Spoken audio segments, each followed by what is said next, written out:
혹시 이런 생각해 보신 적 있으세요? 여러분 지갑 속에 있는 그 돈, 대체 어떻게 지금의 가치를 갖게 된 걸까요? 사실 한 100년 전만 해도요, 세계 경제는 지금과는 전혀 다른 돈으로 돌아가고 있었거든요. 바로 오늘은 그 중심이 영국의 파운드에서 미국의 달러로 어떻게 넘어갔는지 그 거대한 힘의 이동, 그 역사를 한번 제대로 파헤쳐 보겠습니다.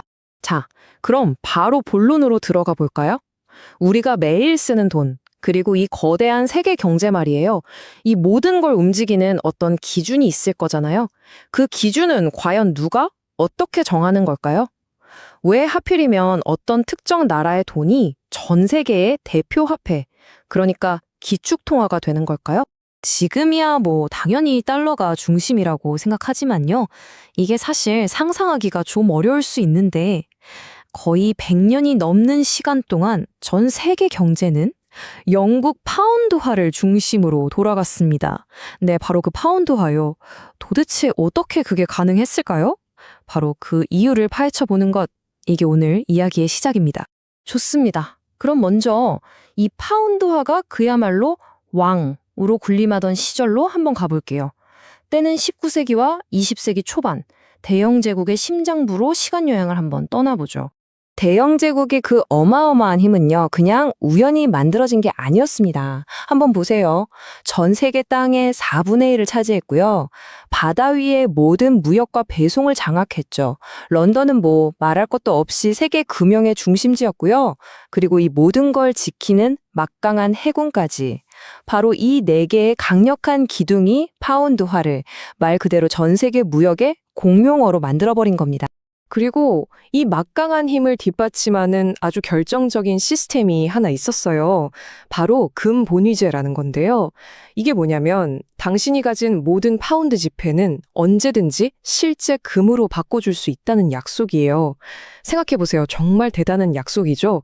바로 이 약속 하나가 거의 100년 동안 파운드화에 절대적인 신뢰를 줬고 파운드를 그냥 종이돈이 아니라 진짜 금과 같은 가치로 만들어준 겁니다.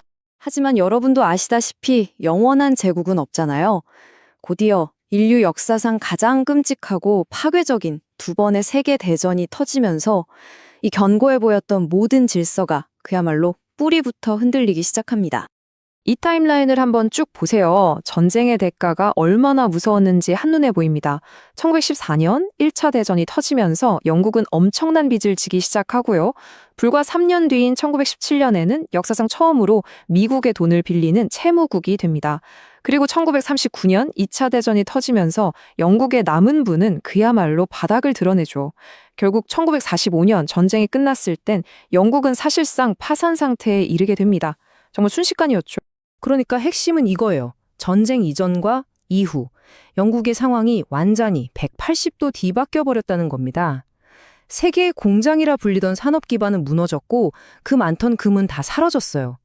세계에서 돈을 제일 많이 빌려주던 나라가 이제는 막대한 빚더미를 올라앉은 신세가 된 거죠. 한때 가장 큰 강점이었던 것들이 이제는 가장 치명적인 약점이 되어버린 겁니다. 자, 이렇게 한 시대가 저물어갈 때쯤 역사의 다른 한편에서는요, 새로운 강자가 무섭게 떠오르고 있었습니다. 영국이 전쟁의 상처로 신음하는 바로 그 순간에 미국은 정말 완벽한 기회를 잡고 있었던 거죠. 다시 한번 영국의 상황을 보면 전쟁이 남긴 상처는 정말 처참했습니다. 미국을 비롯한 다른 나라에 어마어마한 빚을 졌죠. 공장과 도로는 다 파괴됐고요. 전쟁 비용을 대느라 해외 자산이랑 금까지 다 팔아야 했어요.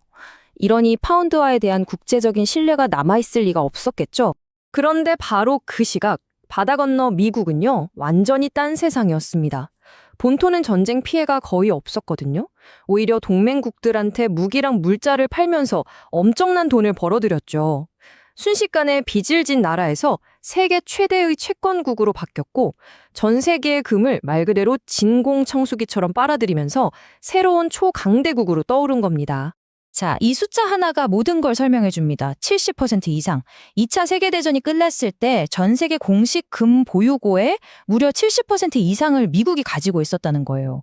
이건 그냥 미국이 부자가 됐다. 이 정도 수준이 아닙니다. 세계 경제의 무게추가 완전히 돌이킬 수 없이 미국 쪽으로 기울었다는 걸 보여주는 상징적인 숫자죠. 이렇게 힘의 지도가 완전히 새로 그려진 상황에서 세계 지도자들은 이제 이 폐허 위에서 뭔가 새로운 질서를 만들어야만 했습니다. 그래서 1944년 새로운 시대를 위한 새로운 규칙을 정하기 위해서 다 같이 한자리에 모이게 됩니다. 그리고 바로 이 회의에서 탄생한 것이 그 유명한 브레튼 우즈 체제입니다.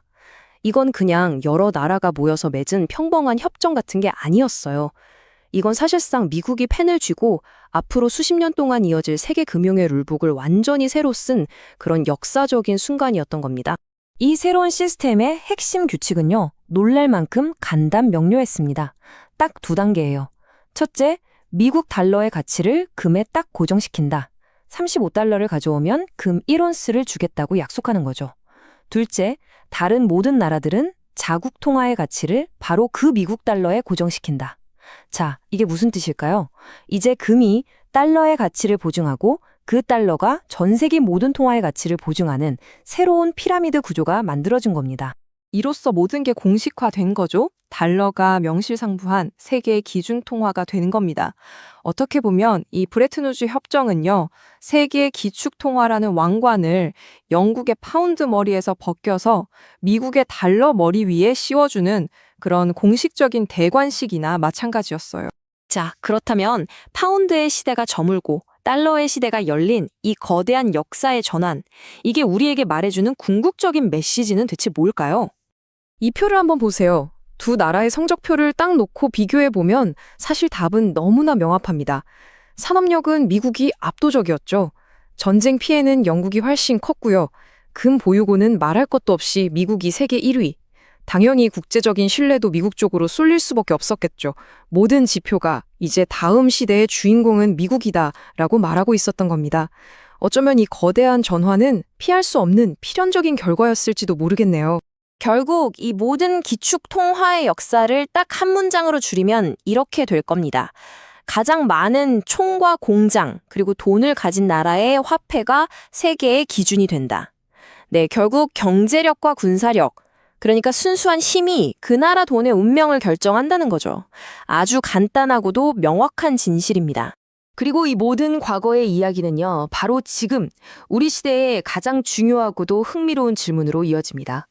한때 세상을 지배했던 파운드가 달러에게 자리를 내주었듯이 지금의 달러 시대도 과연 영원할 수 있을까요?